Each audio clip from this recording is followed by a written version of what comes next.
A data range is in general a set of adjacent cells. That is, I can select all these cells or I can select a part of them.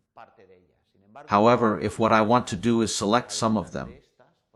For example, imagine that we want to select multiples of 10. So we would select these two rows and then we would have to select 1980.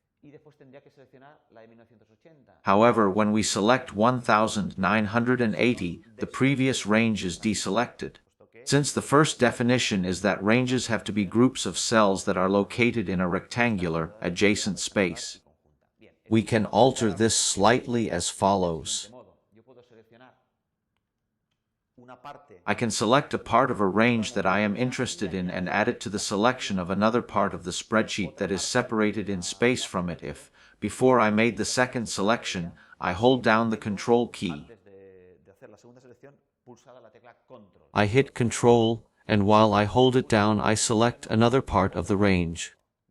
Well, it is important in these cases to select areas that I am then going to be able to work with, that is, when I for example copy it elsewhere. If I now say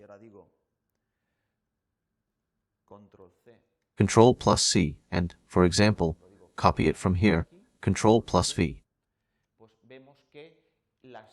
We see that the selections, the two pre-selections that we had made, truly have a dimension which it is possible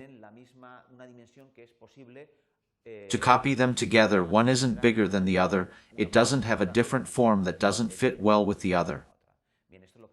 Well, this is what is called multiple range selection, and it can be very useful in certain spreadsheets.